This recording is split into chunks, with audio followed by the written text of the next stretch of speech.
What is a patentability search? Contrary to popular belief, a patentability search is an effort that is directed towards determining whether an invention is obvious or not. Patentability searches are directed towards seeing whether an invention involves an inventive step. It is not directed towards determining whether an invention involves novelty. Now, this is a distinction that is important to be understood and to be established at the outset.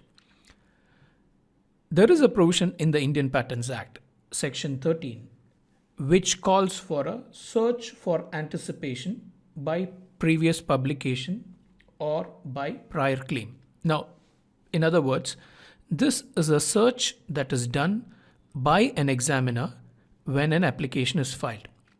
The objective of this search is to ensure that the invention as it is covered in a patent application has not been anticipated. So, in common parlance, when you talk about a search, it is easy for somebody to focus on a search for novelty. But patentability searches throughout the world are directed in determining whether there is inventive step or whether the invention is obvious or not. Now, the reason an applicant may want to do a patentability search is to determine the chances of obtaining a patent, because once you are reasonably confident about the inventive step, then the chances of the patent being granted, other things being satisfied, are much better. Now, in a patentability search, there are a series of events that normally happens which culminates into a patentability search. By convention, especially in the advanced jurisdictions like United States, a patentability search is not done by the patent attorney. It is not the person who drafts the patent who does the search. It is done by a different set of professionals called searchers. So, let me just list the list of sequences that would normally happen when a patentability search is requested for. Number one, a search request is made by the patent attorney to the searcher, and this search request would indicate what is the time and cost that has to be expended in the search, because that is critical. It defines the invention or the disclosure of the invention which needs to be searched. And it also gives some broad categories of areas where the patent has to be searched for. Once this is done, the second step will be to actually do the search, and this search is done by the searcher. Once the search is done, the third step would be to review the references developed by the searcher, because a searcher may use a free database like a database provided by the various patent offices, or by free patents online, or by Google's patent search. Now, what the searcher would do is he will first collect a set of references. Now, the third step involves reviewing these references.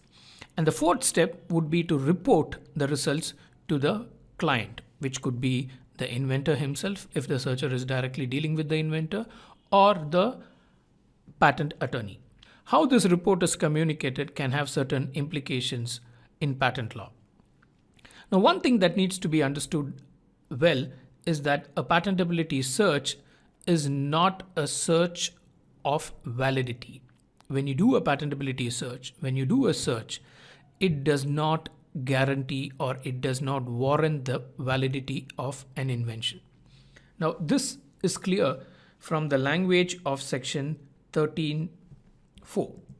Now, we have section 13 here, and section 13(4) tells us that the examination and investigations required under section 12, which is done by the patent office, and this section, which is section 13, shall not be deemed in any way to warrant the validity of any patent. This tells us that the search does not warrant the validity of a patent. This also tells us a patentability search is much different from an inquiry into the validity of a patent. Now, section 12 and 13 deals with aspects of search.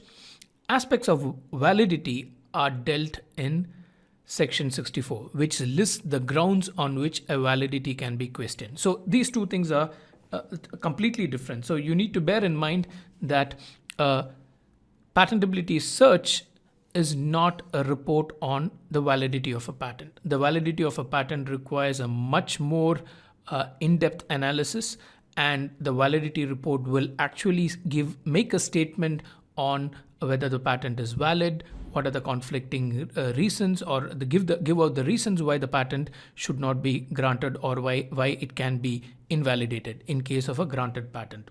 Now, a validity report, or what we call a patentability study, would be used in at least three different situations. One, it could be generated by a defendant in a patent infringement suit, where the defendant wants to raise a counterclaim to invalidate a patent. So a counterclaim or the defense of invalidity can be raised in a patent infringement suit by the defendant. So for the defendant to know whether the patent is valid or not, the defendant could initiate a validity study.